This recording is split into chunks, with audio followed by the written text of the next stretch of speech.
Let's talk about real estate, specifically Florida. One of the people that I like to follow, and I've seen him pop up on my algorithm, his name is John Williams, phenomenal YouTuber, is out on the streets breaking down what's going on within the real estate market, specifically in Miami and in Florida. All right, shout out to John Williams. Make sure y'all go and subscribe to his channel. This is John Williams. He has 295,000 subscribers as of the recording of this video.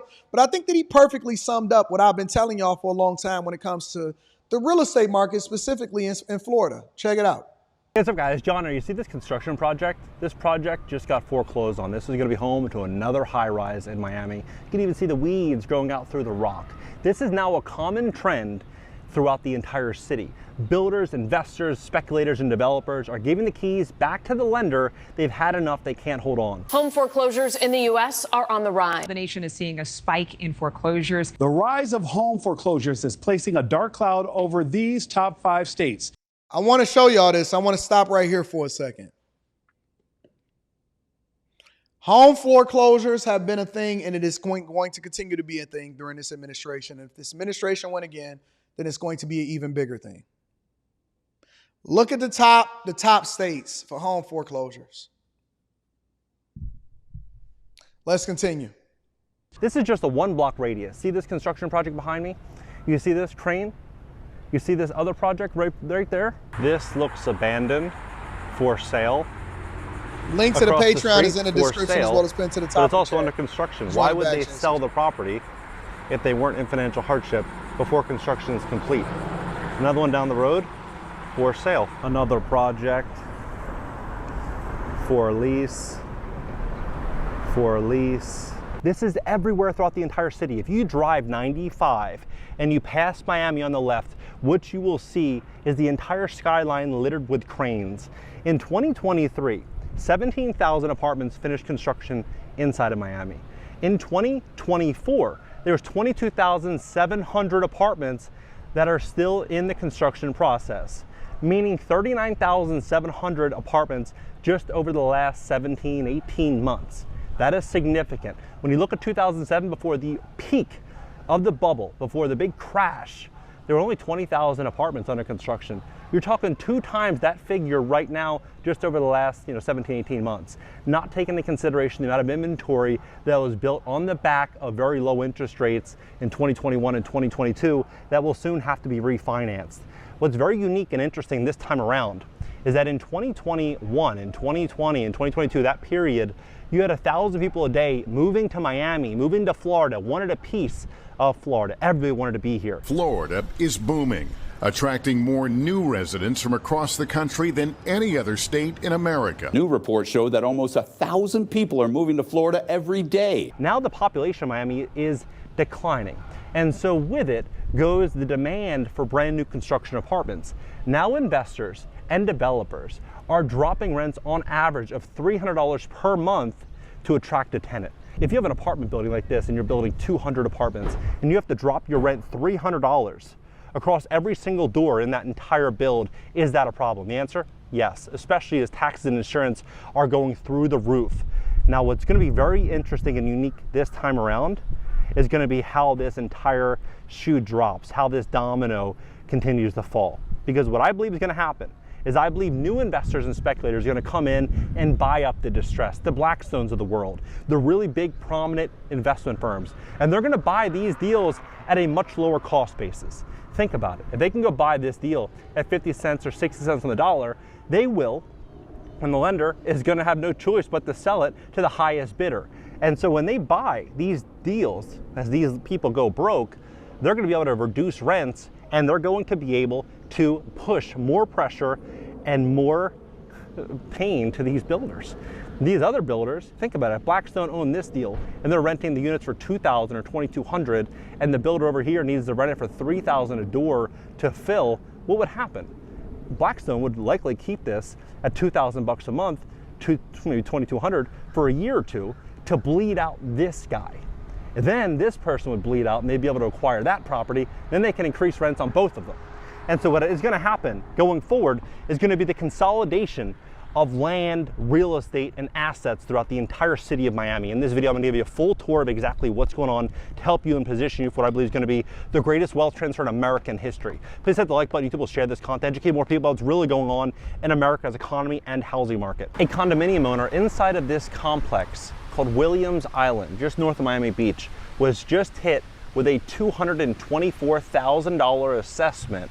On top of that, his HOA went from $1,500 a month to $3,000 a month. Could y'all imagine living in a place where your HOA is $1,500 a month, let alone $3,000 a month, that you're hit with a $224,000 assessment because you're a condo owner in a particular area with an HOA?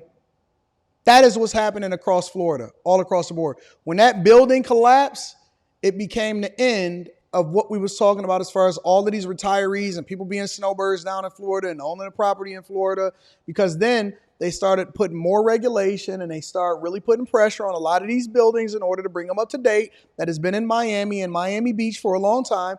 And now all of these people are getting these crazy assessments, and their maintenance, their HOA maintenance is going up to $3,000 a month. That's in addition to anything else that you have going on, property taxes, mortgages, all of that stuff is absolutely insane. And a lot of these people are on fixed incomes and they can't survive.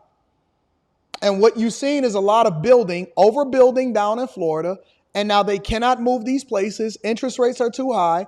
And then on top of that, let me tell you what was the real shoe to drop. And I've been telling y'all this. What have I been saying for the last 2.5 years? I said, listen, I would never buy a home in Florida.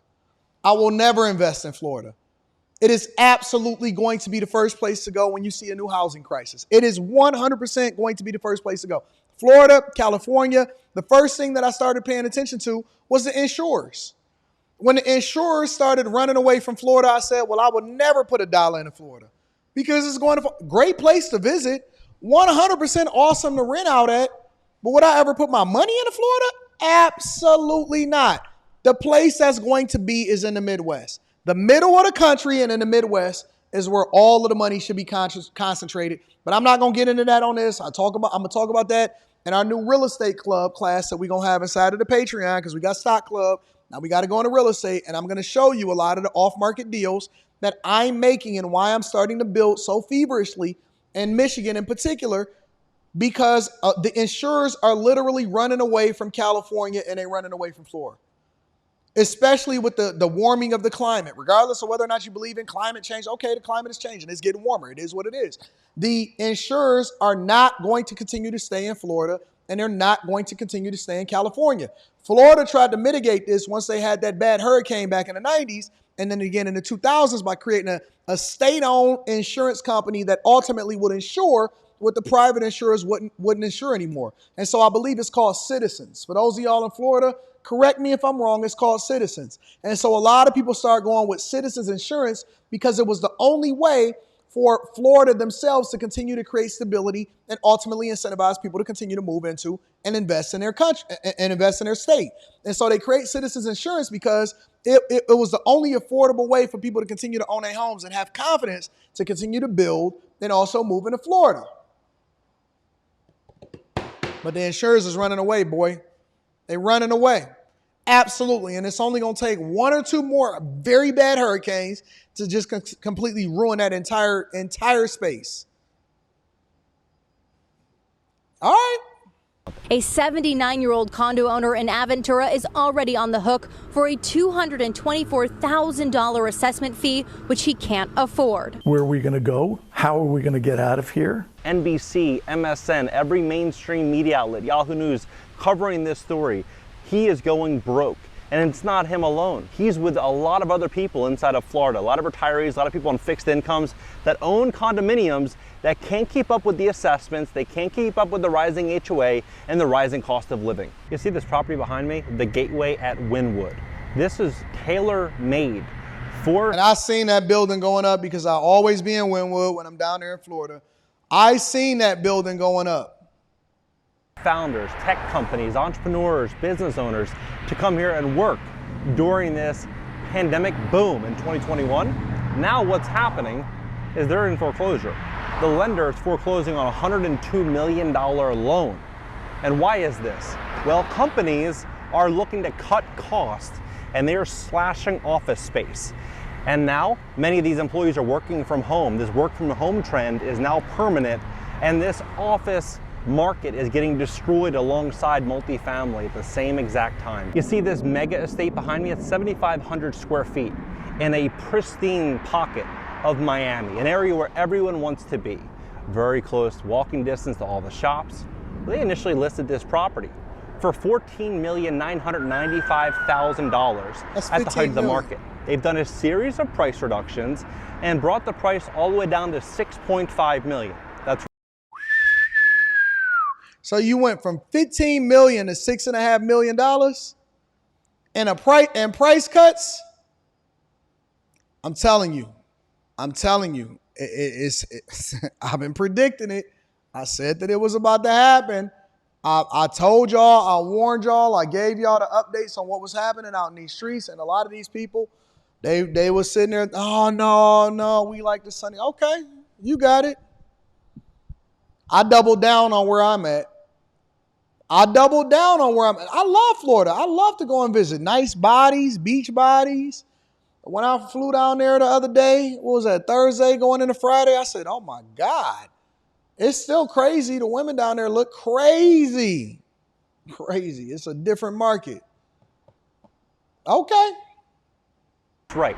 $8.5 million worth of price reductions, and they still can't unload this property. Why? It's because everything is for sale. Even the land next door is for sale in Miami. And home sellers are now panicking. How much do you think this house is listed for sale right now with the bars on the window on a busy, busy street? The answer, $1 million. Heck no. Heck no. Yo, that looked like the house that I grew up in the hood in Detroit. It looked like the house that I grew up in the hood in Detroit, and they selling that for $1.2 million. Because it's in Miami. Yo. Y'all better get hip. Just wanted to give y'all a little bit of an update. But yeah, we're going to talk about this inside of the Patreon. I'm trying to figure out different dates because I think I'm going to do it either twice a month or once a month, depending on the off week that we got Stock Club and stuff like that. So we'll get into it. Anyways, I love y'all. I appreciate y'all. Let me read